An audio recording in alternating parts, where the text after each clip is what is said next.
friend, welcome back to my kitchen. If YouTube brought you here, welcome. My name is Stacy, and around here I create quick, easy, delicious, affordable meals. Well, I don't know about you, but my days of making those big 9x13 casseroles are over.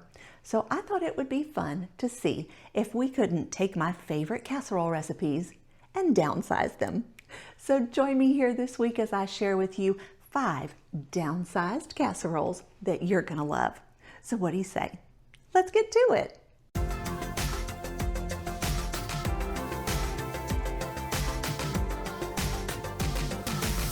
All of these recipes have been created for this 9x4 pan. However, this is 2 servings. So if you wanted to do a serving and freeze for later, a tinfoil pan is a great option. These are just from the Dollar Tree, but I will link it down in the description below for the Amazon link, and these also come from Amazon. That will also be in the description box below. So let's get to our very first casserole. What is a casserole episode without a breakfast casserole, right? This breakfast casserole is the same one that is in my crock pot breakfast for one video. I'll be sure to link that in the description below, but same ingredients, very easy to put together. I have 1/4 pound of brown breakfast sausage, 1/4 cup of milk, 1 cup of hash browns, 2 tablespoons of diced peppers and onions, 1/2 cup of shredded cheddar cheese, a teaspoon of house seasoning. If you don't know what house seasoning is, it's just equal portions of onion powder, garlic powder, salt, and pepper, and 2 eggs. I do have my casserole dish greased, so you do want to make sure that you oil that pan really good. Alrighty, let's put this together. Hash browns go in. Onions and peppers go in. House seasoning goes in. I am going to crack the eggs in our measuring cup here.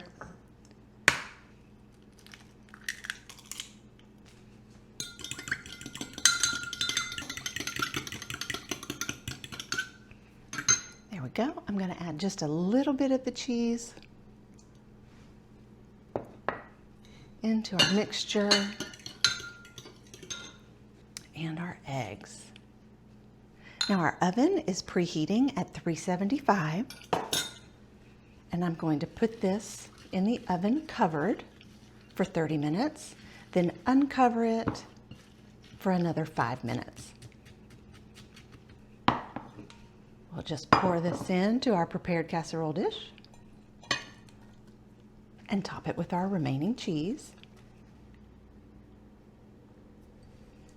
And now we're going to cover it with some aluminum foil.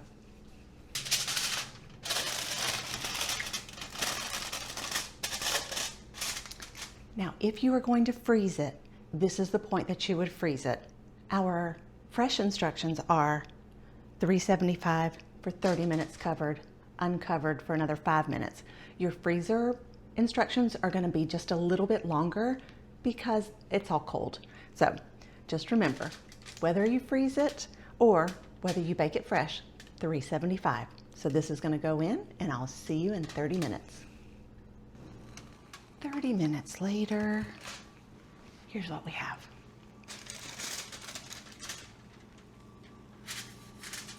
It's bubbly. It smells like the sausage and peppers. Now I'm just going to stick this back into the oven just until the cheese is melted just a little bit more. 5 minutes later, and here we are. The cheese is melty, it's bubbly, it smells delicious, and this is a great way to start the day. Now that it's stopped bubbling, let's just take a little corner here so we can see all those layers. That sausage, the onions and peppers and cheese and egg. Oh my goodness. It's a good one, friend.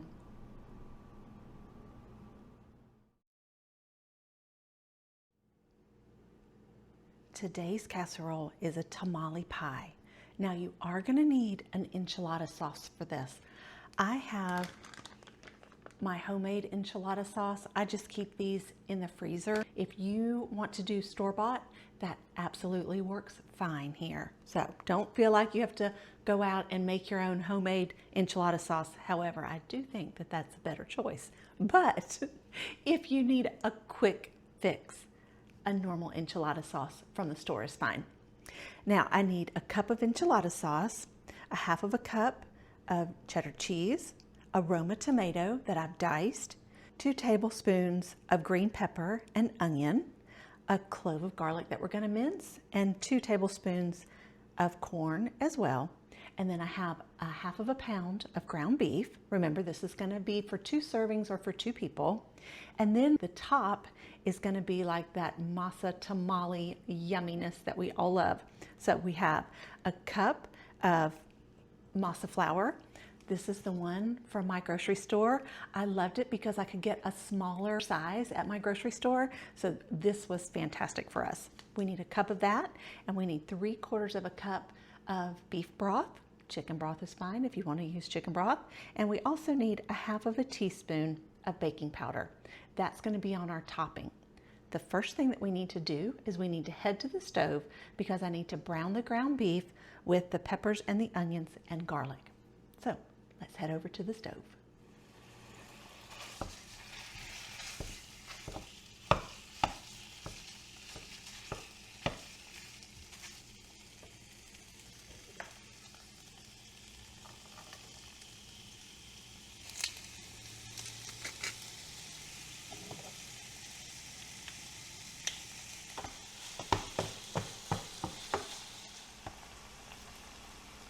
I don't have too much fat with this one, so I'm just going to kind of go in with a paper towel and get a lot of that fat out.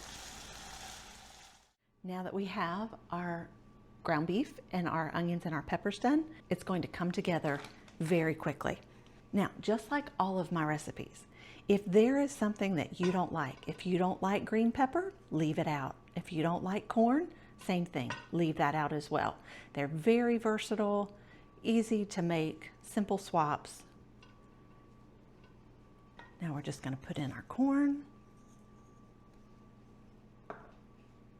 1 Roma tomato that we've diced up, and we'll mix all of that together. And now we'll come in with that enchilada sauce, a cup of enchilada sauce.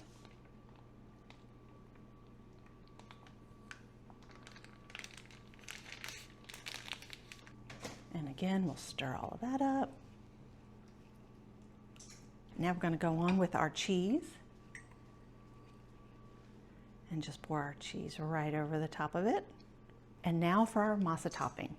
We're going to add our baking powder to our masa flour. And I'm just going to mix it all up in this measuring cup just to save myself a dish. And you can see here that it's pretty thick. And we want it thick because we want to put it over the top in a nice thin layer. This is kind of like the consistency of Play-Doh almost. But you can see that it's very pliable. It's easy to kind of flatten out. And then you can just set it right on top. There we go. Now we can just peel this right up, place it right down on top. Into the 400-degree oven it goes for 20 minutes. I'll see you back here in 20 minutes. Hey friend, just popping in real quick to remind you the link for the printable recipes as well as the link to Amazon for the pans is in the description box below. Also below is that subscribe button. Be sure to hit that subscribe button so you don't miss next week's recipes. Back to the recipes. 20 minutes later. Now if you wanted to, you could put some butter on the top of this. However, I know that I'm going to top it with some jalapeno, some tomatoes, and some avocado.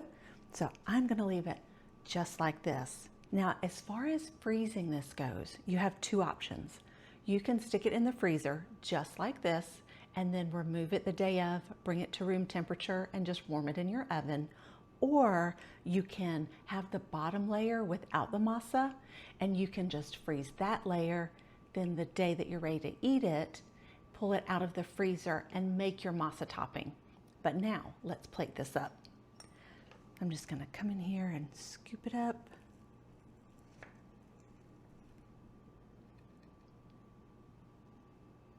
You've got that nice thick layer, nice thick crust. Our enchilada sauce, our cheese is so melty and yummy. Let's throw some tomatoes, a jalapeno, a slice or two of avocado. Let's go in for the perfect bite.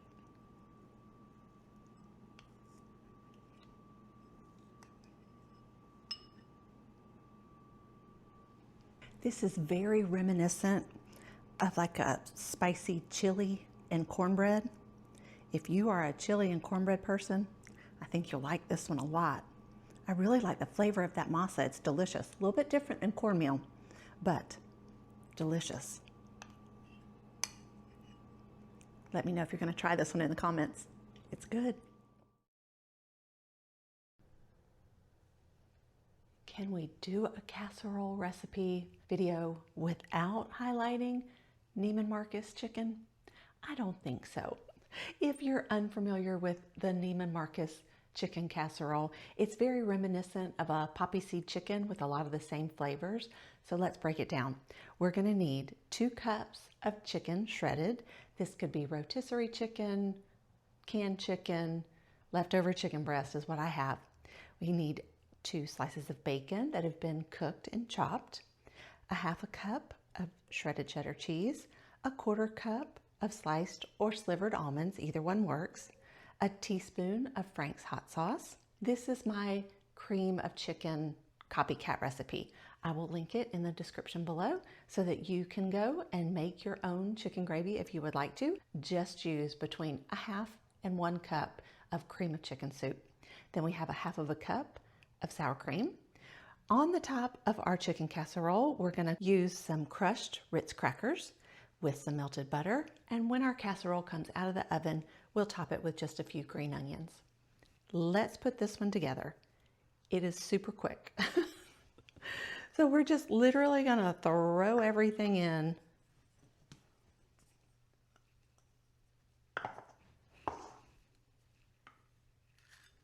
And I think I actually might change it to our pan here, just to give us a little wiggle room. There we go. Add in our sour cream. And I'm going to add in 1/2 of this. So I'm going to add in a 1/2 cup. And then we're going to stir it together and see if we don't need the other 1/2. That looks pretty good. I am going to go ahead and throw in that cheddar cheese as well. Throw in our cheddar cheese. Now we just have to make our cracker topping. Add our Ritz crackers. That's about a 1/2 sleeve. And a tablespoon of melted butter. Stir these all together. Now, if you were to freeze this, you would want to freeze it separately because the liquid that's in here would soak into your cracker crumbs and it would just not make it good. So when you go to freeze it, just wrap this in aluminum foil and then make this and put it in like a little Ziploc bag on top. And then that way everything's already made and you can just pull this out of the freezer, top it, bake it in the oven. We'll just sprinkle this right over the top. That's what makes it a casserole, right? When it has a Ritz cracker topping. That's what my grandmother told me. She said, Stacy, you can put Ritz crackers on top of anything and make it a casserole. So there you go. It's a casserole. And into the oven it goes, 375 for 35 minutes. After 30 minutes, here's what we have. Originally I said 35 minutes, but my oven didn't need 35 minutes. I only needed 30. So look at this piping hot, yummy goodness. It smells like those buttery Ritz crackers.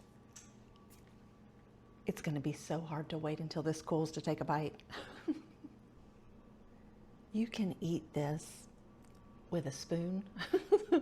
You can eat this over rice. You can eat it over biscuits. Our favorite way to have this is over a baked potato.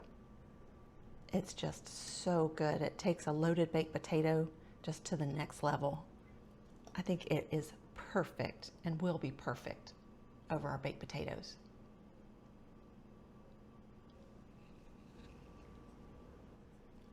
Don't forget the green onions. I forgot them. They were sitting off to the side.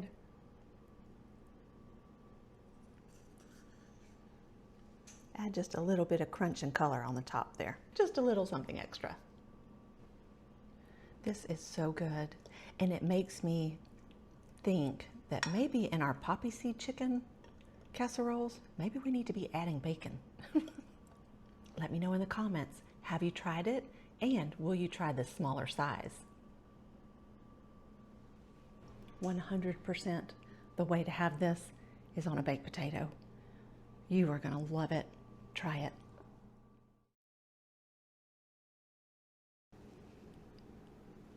This chicken tetrazzini is a family favorite, and it is a great way to use up leftovers. Here's what we're going to need. We need a tablespoon of butter, 2 tablespoons of diced celery, diced onions, diced mushrooms, and olives. We also need a cup of chicken broth, 4 tablespoons of cream cheese, and 1/2 cup of Parmesan cheese, as well as a cup of rotisserie chicken, canned chicken, leftover chicken, whatever chicken you have. A cup of that, 2 slices of bacon, 4 ounces of cooked spaghetti, and I say about a tablespoon or 2 tablespoons of panko. We just need enough to cover the top, and a clove of garlic that we're going to mince. Alrighty, the first thing that we need to do is soften our veggies. So let's head to the stove and soften our veggies.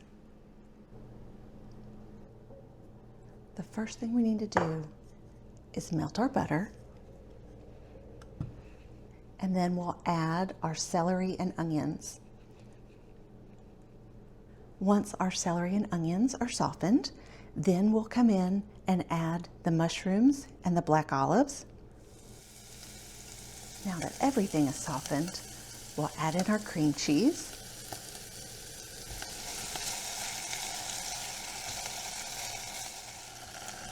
You'll have to be a little patient here, but it will melt.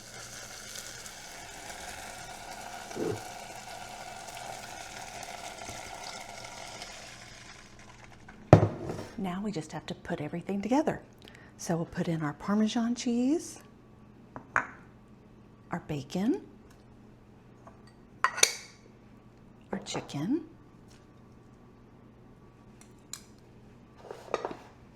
and give that a quick stir. And now we'll add our pasta.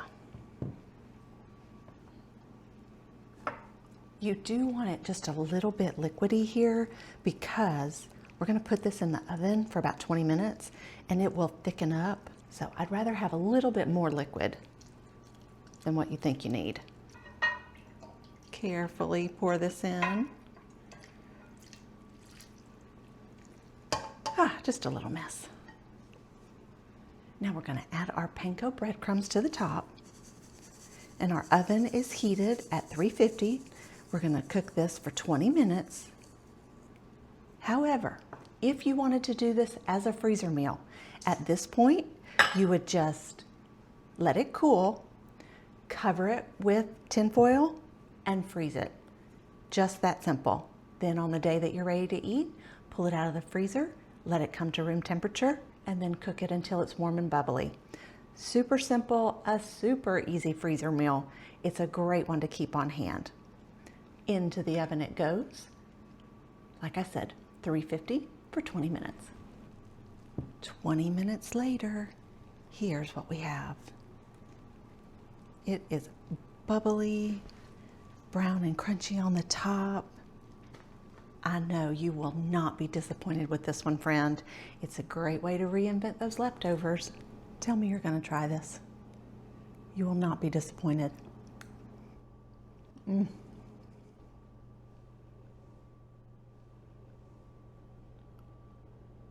It's so good.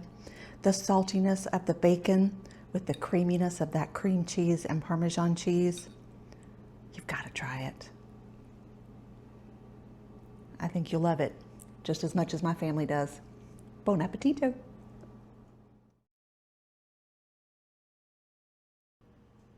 I have another use it up supper here for you. This one uses some random diced potatoes and a bag of opened green beans that I had in my freezer. This is a hobo casserole. And basically a hobo casserole is just going to depend on what you have on hand. So I had potatoes and green beans, but if you have mixed veggies or carrots, whatever you have will work here. We need 3 cups of vegetables, no matter what the vegetables are. We have a half a pound of ground beef to go along with our 3 cups of veggies. We have a 1/4 of a teaspoon of black pepper and 1/8 of a teaspoon of salt. I went with a lower amount of salt because we're using beef broth here. So even though I use the low sodium, I still like to kind of cut back a little bit. Then we have 2 tablespoons of diced green pepper, an onion. We have a garlic clove that we're going to mince, a tablespoon of flour that we're going to use to thicken up our sauce, and a 1.25 cups of beef broth. Then once we have the entire casserole together, we're going to top it with a 1/2 cup of cheddar cheese. So the first thing that we need to do is we need to brown our ground beef with our veggies. So I will meet you at the stove. Over at the stove, we're going to brown this ground beef up, add our veggies, our garlic, our seasonings, and then we'll make a yummy gravy.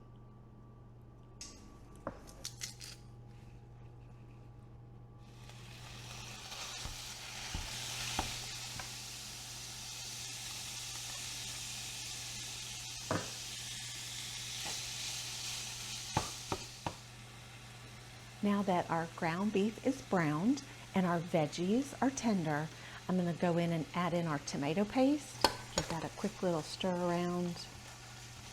There we go. Then we're going to add our flour.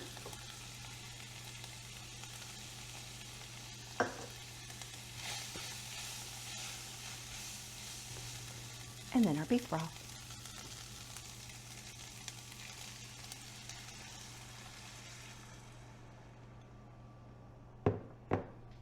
And we're just going to bring this up to a boil and simmer it just until that beef broth is thickened.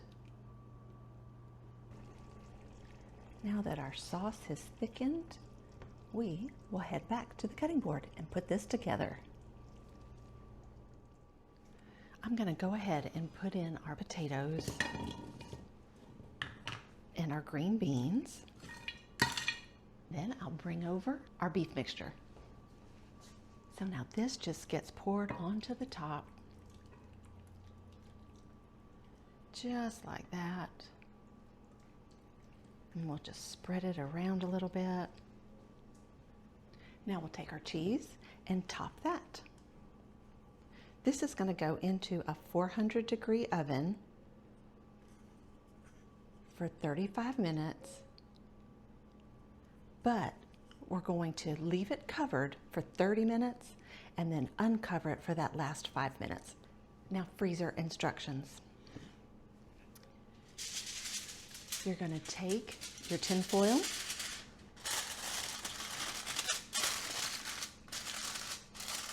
put it right on top and allow this to come to room temperature. Then that will be put into the freezer. On baking day, you're going to bring this out, let it come to room temperature, and then put it in your oven at 400. Same instructions. Covered for 30 minutes, uncover it for 5 minutes. If it's not completely thawed, it may take a little bit more time. So basically, you're just going to leave it covered until you check those potatoes and see if the potatoes are tender. Remove the tin foil and cook it for the last 5 minutes to get the cheese melty. Alrighty, We are cooking this one at 400 degrees for 30 minutes, and then I'll show you what it looks like when we uncover it. It's been 30 minutes, so we'll take this off. You can see it's nice and bubbly. So we're just gonna check the potatoes, check the tenderness of the potatoes here. I think we should be good. There we go, alrighty. Back into the oven just until the cheese is well melted. Before I put this back into the oven for the last 5 minutes, I just kind of want to push down the beef just a little bit because I don't want it to get dry that last 5 minutes in the oven. So we'll just bring some of that yummy sauce to the top. There we go. Now back into the oven it goes. 5 minutes later, here's what we have. You can see by pushing that beef in before it went into the oven, how it made that sauce kind of rise up to the top. And the cheese is melty and the potatoes are done. Yummy hobo casserole. Okay, let's taste this. Oh my goodness, I'm so excited. So much goodness in one bite. That is really good. Did you find a downsized casserole to try?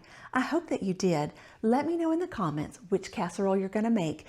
And if you're a single, did you make the 2 serving size or did you split them up and make those 2 1 serving sizes? I would love to hear what you did and how you created these casseroles.